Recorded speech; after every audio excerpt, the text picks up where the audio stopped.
ভোর রাত্রে যখন সাহরি খাইতে উঠবেন, সাহরি খাওয়ার পর ফজরের আজানের আগে আপনি 10 মিনিট 5 মিনিট একটু আল্লাহর কাছে ক্যাবলামুখী হয়ে হাত তুলে রুমের লাইটটা বন্ধ করে একটু আল্লাহর সাথে কথা বলবেন।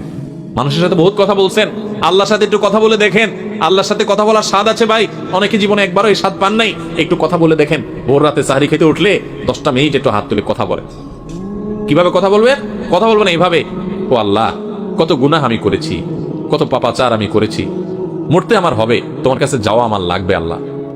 শয়তানের প্ররোচনা করেছি, এই রমজান মাস তুমি কত মানুষকে মাফ করে দাও। নবী করিম সাল্লাল্লাহু আলাইহি ওয়াসাল্লাম বলেছেন, ওয়ালিল্লাহি মুতাকাউ মিনান নার ওয়া যালিকা ফি কুল্লি লাইলা। রমজানের প্রত্যেক রাতে আল্লাহ তাআলা অনেক মানুষকে সাধারণ ক্ষমা ঘোষণা করে দেন, যে যাও অমুক অমুক অমুক অমুক, যাও তোমাদেরকে মাফ করে দেওয়া হলো, জাহান্নাম থেকে মুক্ত ঘোষণা করে দেওয়া হলো। আল্লাহ কত মানুষকে আপনি সাধারণ ক্ষমা করে দিবেন। আল্লাহ আপনার সাধারণ ক্ষমা পাওয়ার জন্য কোনো যোগ্যতার দরকার হয় না, আপনি চাইলে যাকে তাকে মাফ করে দিতে পারেন। দুনিয়ার প্রেসিডেন্ট প্রধানমন্ত্রী চাইলে একটা দেশের যাকে তাকে যা খুশি তা দিয়ে দিতে পারে, তাদের যদি ক্ষমতা, তারা তো মানুষ। আল্লাহ আপনি তো মহান সৃষ্টিকর্তা, আপনি তো চাইলে আমার সব অপরাধগুলো মাফ করে আমাকে ফেরেশতা বানায় ফেলতে পারেন, পারেন না আল্লাহ? তো আল্লাহ আপনি আমাকে মাফ করে দেন, এটা আল্লাহর সাথে কথা বলবেন।